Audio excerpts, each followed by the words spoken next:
Well, it's June the 9th, the evening of, and we're leaving Santa Pola behind us there because we've checked the weather and we've decided we've got to get going for Gibraltar.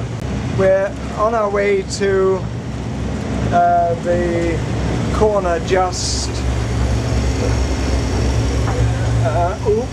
there, which will involve a bit of navigation going through a few rocks. We'll be there about 3 o'clock in the morning, and that'll be well on our way towards Gibraltar, with the wind at the moment not very strong, hardly even fluttering the Genoa, but I hope it'll pick up a bit and give us a bit of speed. Tuesday morning, and it's a lovely sunny day. Got the sails up and we're drifting at about 5.5, 6 knots towards the port of, let me just check which port it is. Agiles, is it? Agilas. And the reason we're under sail and drifting towards Agilas is that we now know that our fuel gauge doesn't work properly. But you can probably hear a noise in the background, and that's because in the stern, the only reason we've got any steerage is that we've strapped the little tender to the stern, and Trisha is manfully or womanfully keeping it straight. Well, thanks to this gentleman, we made it. We actually had a huge problem finally getting in the last 50 yards. We had to anchor just in the sound there, and there's a great big lump of mud on the anchor as a consequence of that. And but we held, and then we brought a line ashore, and this gentleman took it, and then we used the winch. And we've now got some diesel. We're just organising the bleeding of the lines, and then we'll be on our way again. Well, we're underway again. Still don't know what's wrong with the engine, but we've got it started. So we decided while it was running just to get going. And as ever, the wind's on the beastly nose, so we can't sail.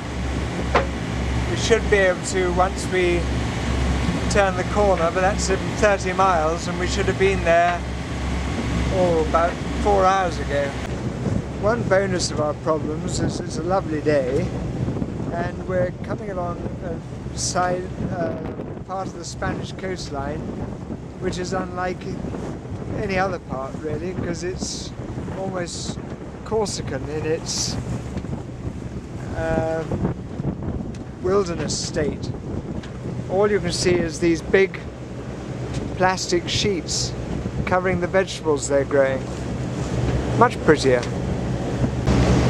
Once again rounding Cabo de Gata, or Gato, with its strange white outcrops, and there's the actual cape itself with rather a dramatic sunset. We're not quite sure how many more miles we're going to do tonight. It's about 30 miles to El Merimar. Might stop there.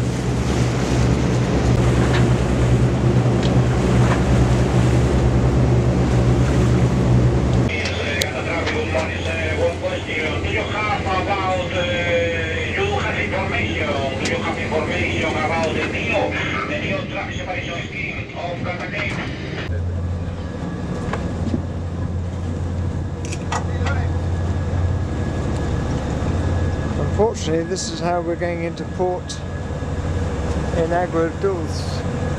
Not sure of the name yet, even.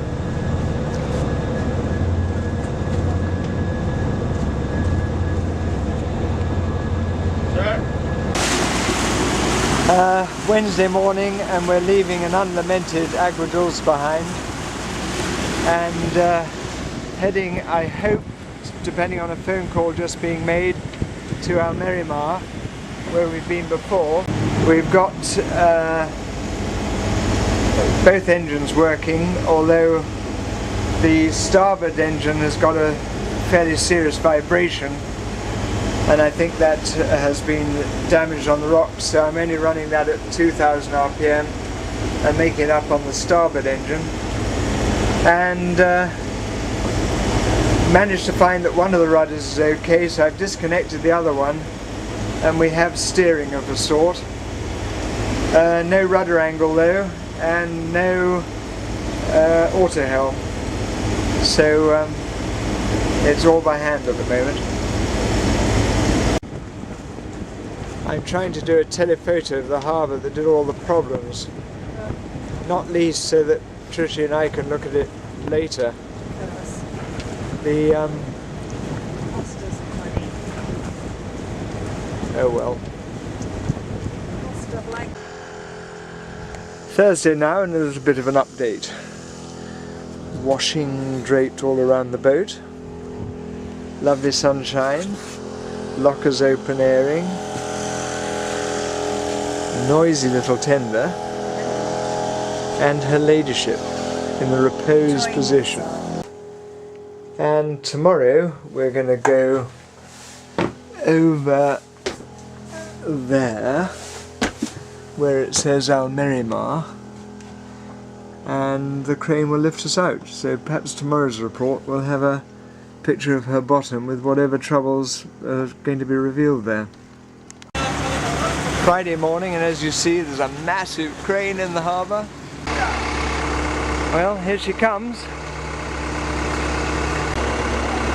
Don't know quite what the drama is at the moment, but they're obviously not wanting to hurry this. See the rudder now. Can't see what's wrong with it yet. Nor can I see what's wrong with the prop.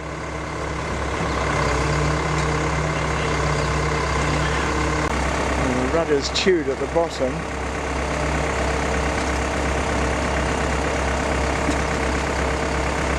We see everything seems to be alright on this side.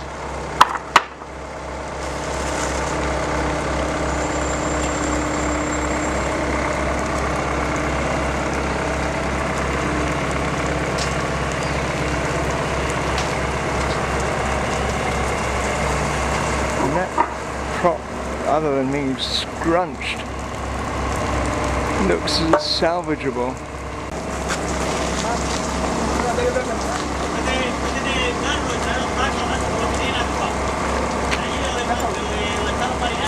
There's a great deal of water coming out from somewhere, which is a bit concerning. I don't know where that is. Of course, we've got the double hull here because we put another layer on it.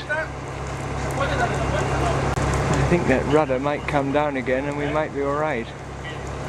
Have to see. Don't know where this water is coming from, but there's a lot of it so far. The man in the grey shirt is Paolo, and the blue shirt is Chris, who's English but speaks wonderful Spanish, and he's going to be doing the repair, and they're arguing about where the support should be, because he's got to be able to get underneath it to repair it. And I'm very pleased he's turned up, because otherwise there's a bit of Roman activity here now. All good stuff. There's another large chap in the white shirt, it's English as well, he's also one of the fiberglassers. I guess we're beginning to know them. Oye, Javi.